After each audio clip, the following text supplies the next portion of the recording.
हरे कृष्ण, राधे राधे। आप सभी को शरद पूर्णिमा की हार्दिक शुभकामनाएं।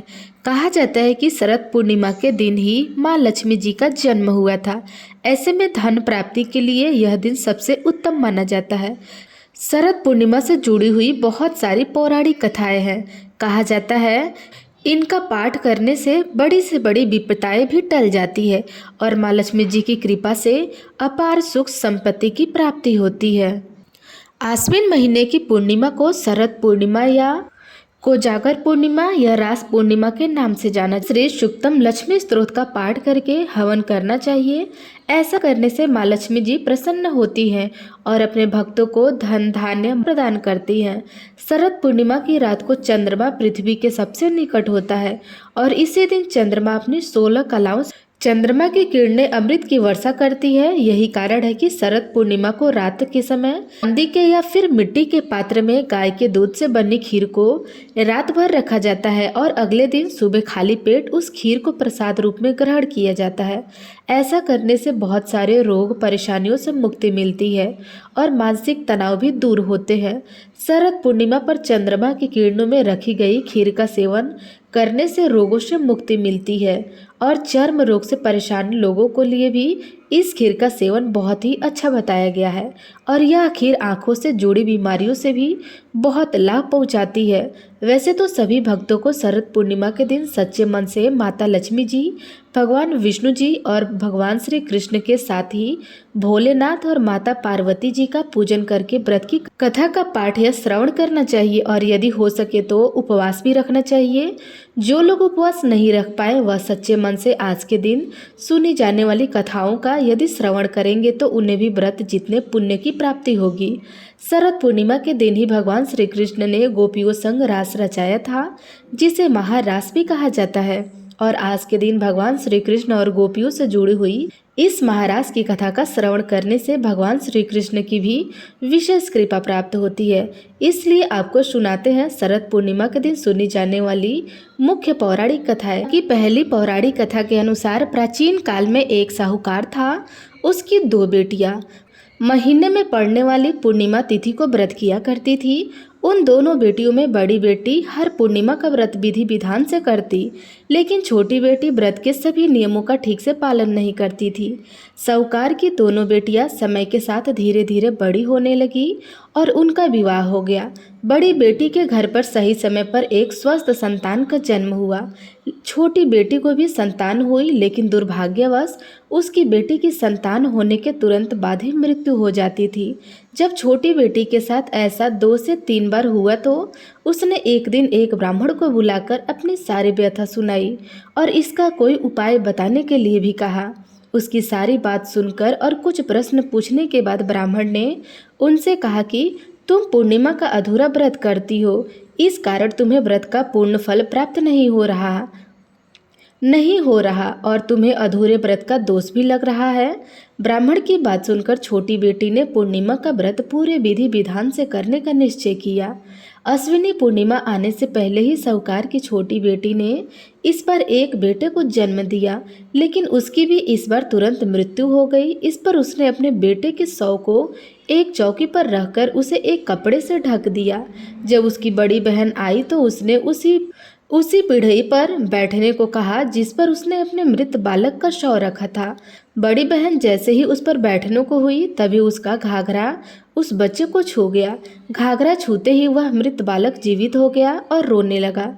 तब बड़ी बहन छोटी बहन से बोली कि बहन, तुम मुझ पर कलंक लगाना चाहती थी, मेरे बैठने से तो यह बालक मर जाता। तब छोटी बहन बोली, बहन मैं क्या बताऊं, यह तो पहले से ही मृत था, वो तो तेरे पुण्य से जीवित हुआ है, तेरे भाग्य से इनका पुनर्जीवन हुआ है। बच्चे के रोने की आवाज़ सुनकर छोटी बहन बहुत खुश हुई। तब उसने अपनी बड़ी बहन से कहा कि बहन, तुम तो पूर्णिमा का पूरा व्रत करती थी और मैं अधूरा व्रत किया करती थी, इसलिए तुम्हारे ऊपर तो हमेशा भगवान की कृपा हुई और मैं हमेशा अधूरा व्रत ही करती थी, इसलिए मुझे दोष लगा और मेरी संतानें जीवित नहीं रहती थी। आज तुम्हारे भाग्य से मेरी संतान भी जीवित हो गई।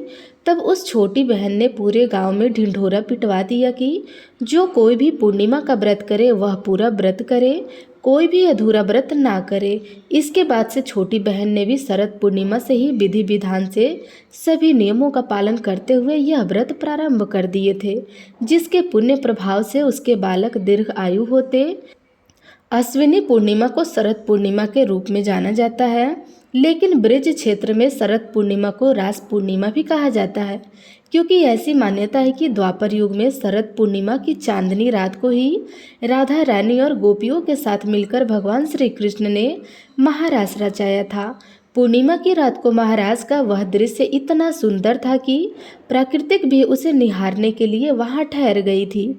यहाँ तक कि चंद्रमा ने भी स्वयं चंद्रमा की चांदनी से अमृत बरसाया था और 6 महीने तक स्वयं महादेव जी भी एक गोपी का रूप धारण करके इस रास को देखने के लिए वहां पहुंचे थे और चंद्रदेव इतने मंत्र मुग्ध हो गए कि 6 महीने तक सुबह भी नहीं हुई थी। इसलिए आज आप शरद पूर्णिमा के अवसर पर महाराज की यह कथा भी सुनिए। एक बार शरद पूर्णिमा की शरद उज्ज्वल चांदनी में वंश यमुना के किनारे श्याम सुंदर साक्षात मन्मथ की वंशी बज उठी। श्री कृष्ण ने 6 माह की एक रात्रि करके मन्मथ का मान मर्दन करने के लिए महारास रचाया था। यमुना के किनारे श्याम सुंदर साक्षात मन्मथ की वंशी बज उठी थी। श्री कृष्ण ने 6 माह की एक रात्रि करके मन्मथ का मान मर्दन करने के लिए महारास रचाया था। जब महारास की गूंज सारी त्रिलोकी में गई तो हमारे भोले बाबा के कानों में भी उस महाराज की गूंज गई। मुरली मनोहर की मीठी मुरली ने कैलाश पर्वत पर विराजमान भगवान श्री भोलेनाथ को मोहित कर लिया। उनकी समाधि भंग हो गई। अब बाबा भोलेनाथ वृंदावन की ओर बिल्कुल बावरे होकर चल पड़े थे। उनकी तो बड़ी इच्छा थी कि वह खुद जाकर महारास देखे। पार्वती जी ने उन्हें रोकने का प्रयास किया, लेकिन वह भी उन्हें रोककर और मना नहीं कर पाई और हार गई। किंतु त्रिपुरारी नहीं माने। भगवान श्री कृष्ण के परम भक्त श्री आसुरी मुनि, पार्वती जी नंदी, श्री गणेश कार्तिक के साथ भगवान वृंदावन के वंशीवट पर आ गए, अर्थात भगवान शिव वहां पर अपने पूरे परिवार के साथ पधार गए। वंशीवट जहां पर महारास हो रहा था, वहां गोलोक वासनी गोपिया द्वार पर खड़ी हुई थी। पार्वती जी तो महारास के अंदर प्रवेश कर गई, क्योंकि उस महारास में पुरुषों का प्रवेश वर्जित था। तो द्वापर पालिकाओं ने भी महादेव जी को भी, आसुरी मुनि को और उनके साथ अन्य जितने भी पुरुषगण थे उन सभी को अंदर आने से रोक दिया। श्रेष्ठ जनों अर्थात श्री कृष्ण के अलावा कोई भी पुरुष इस एकांत महारास में प्रवेश नहीं कर सकता था। अब तो बड़ी विकट समस्या आ पड़ी। जिस महारास को देखने के लिए भोलेनाथ इतने उतावले होकर अपने पूरे परिवार के साथ वहां पधारे थे, वही महारास उन्हें देखने को नहीं मिलेगा। यह सोचकर तो वे बड़े परेशान हुए। तब भोलेनाथ ने देवियों से कहा, जो द्वार पर खड़ी हुई थी, कि देवियों, हमें भी श्री राधा और कृष्ण के दर्शन की इच्छा है, इसलिए आप हम पर तरस खाकर कोई ऐसा उपाय बताइए जिससे कि हम भी महाराज के दर्शन पा सके। तब वहां पर खड़ी हुई सखिया अर्थात गोपियाँ बोली कि अगर आप महाराज देखना ही चाहते हैं तो गोपी बन जाइए। मानसरोवर के स्नान करके गोपी का रूप धारण करके आप महाराज आराम से देख सकते हैं। आप महाराज में प्रवेश पा सकते हैं। बस फिर क्या था, भगवान शिव अर्धनारीश्वर से पूरे नारी रूप बन गए। श्री यमुना जी ने उनका षंड श्रृंगार किया और सुंदर बिंदी, चूड़ी, नुपुर, ओढ़नी और ऊपर से एक हाथ घूंघट भी भगवान शिव का कर दिया था। साथ ही साथ युगल मंत्र का उपदेश भी भगवान शिव के कानों में कर दिया था। अब श्री शिव जी मोहिनी वेश में मोहन की रास स्थली में गोपियों के मंडल में मिलकर अतृप्त नेत्रों से एकटक रूप से विश्वमोहन की रूपी माधुरी का पान करने लगे। उनके सामने साक्षात श्री कृष्ण विराजमान थे। नटवर वेशधारी श्री रास बिहारी, रासेश्वरी रसमयी श्री राधा जी और गोपियों के नृत्य और रास करते हुए देखकर नटराज भोलेनाथ भी स्वयं ताता थैया करके नाच उठे। और बंसी बजैया मुरली मनोहर ने तो ऐसी मधुर, ऐसी मोहिनी बंसी बजाई कि भोलेनाथ तो अपनी सुध बुध ही भूल गए। बनवारी से भोला बनवारी से भला क्या कुछ छिपा है। इस तरह भगवान श्री कृष्ण के साथ भोलेनाथ कुछ देर तक तो नाचते रहे, लेकिन जब थोड़ा पास पहुंचे तब भगवान श्री कृष्ण बोले कि रास के बीच में थोड़ा हास परिहास हो जाए तो इस रास का आनंद दोगुना हो जाएगा। भगवान बोले कि अरे गोपियों, तुम तो मेरे साथ बहुत देर से नृत्य कर रही हो, लेकिन मैंने तुम्हारे चेहरा तो अब तक देखा ही नहीं, क्योंकि कुछ गोपियां तो यहाँ पर घूंघट में भी है। मुझे जरा उनका चेहरा तो देख लेने दो। सुनते ही गोपियां झट से बोल उठी, प्यारे आपसे क्या छुपा है, आप देख लो हमारा चेहरा। लेकिन जब भगवान ने यह सुना तो भगवान शंकर परेशान हो गए। बोले, ये कन्हैया को राजस के बीचों बीच क्या सूझ गया। अच्छा भला रास चल रहा था, मुखड़ा देखने की क्या जरूरत आन पड़ी। ऐसे भी मन में सोच रहे थे कि आज तो यह कन्हैया मेरी फजीहत ही कराने पर तुला हुआ है। भगवान कृष्ण तो कृष्ण है, नटखट है, और जानते थे कि यहाँ पर छद्मवेश में कौन आया है। तो भगवान कृष्ण कहने लगे कि गोपियों, तुम सब पंक्ति में खड़े हो जाओ और मैं सबका बारी बारी से दर्शन करूंगा। ये सुनकर भगवान शिव को थोड़ी तसल्ली हुई। भगवान शिव बड़े चैन की सांस लेकर सोचने लगे कि चलो अब तो काम बन गया।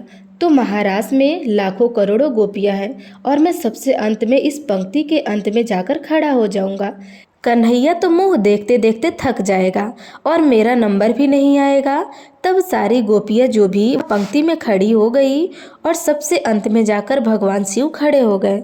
जब जब भगवान शिव पंक्ति के सबसे अंत में जाकर खड़े हो गए तो जो कन्हैया की दृष्टि अंत में पड़ी। अब कन्हैया तो कन्हैया है, बड़े नटखट है, शरारतें भी बहुत करते हैं। जब कन्हैया की दृष्टि उस पंक्ति में अंत में पड़ी तो कन्हैया कहने लगे कि अब बारी इधर से नहीं उधर से शुरू होगी, यानी कि बारी हम अंत से शुरू करेंगे। अब भगवान शिव बोले, अरे यह तो मैं पंक्ति के अंत में जानकर खड़ा हो गया था, अब तो पहले ही मेरा ही नंबर आएगा। अब असंख्य गोपियों के बीच में भगवान शिव सोचने लगे कि चलो कोई दूसरा उपाय सोचता हूँ। यह सोचकर भगवान शिव गोपी के वेश में तो थे ही, लंबा घूंघट काट रखा था, दौड़कर दूसरी ओर से जाने लगे। तो भगवान कृष्ण गोपियों से बोले, अरे गोपियों, तुम परेशान मत हो, मैं सबका मुख देखूंगा, लेकिन पीछे खड़ी गोपियों का मुख दर्शन तो मैं बाद में करूंगा। पहले मैं इस गोपी का मुंह देख लूं जो इतनी लाज शर्म कर रही है। अब तो जो भोलेनाथ ने सुना तो वे सुनते ही दौड़ पड़े। कन्हैया जी भी कहाँ पीछा छोड़ने वाले थे, झट दौड़ पड़े भोलेनाथ को पकड़ने के लिए। वो तो उस गोपी के पीछे भागते थे जो बड़ी लाज शर्म कर रही थी।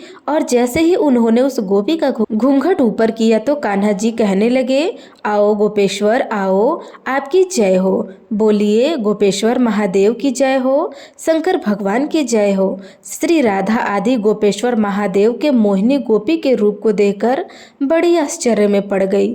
वहां पर खड़ी सारी गोपियां भी बड़ी हैरान रह गई। तब श्री कृष्ण कहने लगे, राधे, यह कोई गोपी नहीं है, यह तो साक्षात भगवान शंकर जी है। हमारे महाराज के दर्शन करने के लिए उन्होंने एक गोपी का छद्म रूप धारण किया है। तब श्री राधा कृष्ण ने हंसते हुए शिव जी से पूछा, भगवान, आपने यह गोपी का वेश क्यों धारण किया। तब भगवान शंकर कहने लगे, प्रभु, आपकी यह दिव्य रसमय प्रेम लीला महारास देखने के लिए ही मैंने गोपी का रूप धारण किया है। इस पर प्रसन्न होकर श्री राधा जी ने महादेव जी से कोई वर मांगने को कहा। तो भगवान शिव ने यह वर मांगा कि हम चाहते हैं कि यहाँ आप दोनों के चरण कमलों में सदा ही हमारा वास हो। आप दोनों के चरण कमलों के बिना हम कहीं अन्यत्र वास नहीं करना चाहते। तब राधा रानी और श्री कृष्ण ने महादेव की यह इच्छा भी पूर्ण कर दी। इसके बाद तो इतना सुंदर महारास हुआ कि भगवान कृष्ण ने कथक किया और भगवान शिव ने सुंदर तांडव नृत्य, जिसका वर्णन अगर साक्षात मां सरस्वती भी करना चाहे तो कभी नहीं कर सकती। इस महारास में खूब आनंद आया। भगवान श्री कृष्ण ने ब्रह्मा जी की एक रात्रि ले ली, लेकिन गोपियों इसे नहीं समझ पाई। केवल अपनी गोपियों के प्रेम के कारण ही श्री कृष्ण ने उस रात्रि को बढ़ाकर इतना लंबा कर दिया था। गोपियों ने एक रात कृष्ण के साथ अपने प्राण प्रिय पति के रूप में बिताई है, लेकिन यह कोई साधारण रात नहीं थी, ब्रह्मा जी की रात थी जो लाखों वर्षों तक चलती रही। आज भी कहते हैं कि वृंदावन में निधिवन में प्रतिदिन भगवान श्री कृष्ण रास रचाते हैं।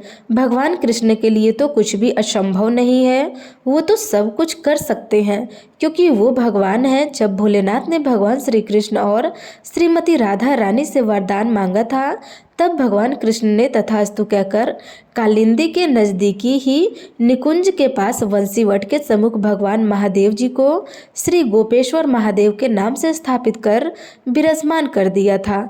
श्री राधा कृष्ण और गोप गोपियों ने उनकी पूजा की और कहा कि ब्रिज वृंदावन की यात्रा तभी पूर्ण होगी जब कोई भी भक्त आपके दर्शन कर लेगा, और आपके दर्शन किए बिना यह यात्रा हमेशा अधूरी मानी जाएगी। भगवान शंकर वृंदावन में आज भी गोपेश्वर महादेव के रूप में विराजमान है और अपने भक्तों को दिव्य गोपी वेश में दर्शन भी देते रहते हैं। गर्भगृह के बाहर पार्वती जी, श्री गणेश जी और श्री नंदी जी विराजमान हैं। आज भी शाम के समय भगवान का गोपी वेश में दिव्य श्रृंगार किया जाता है। तो ये रही आज की कथा। उम्मीद है आपको पसंद आई होगी तो वीडियो को लाइक जरूर करिएगा।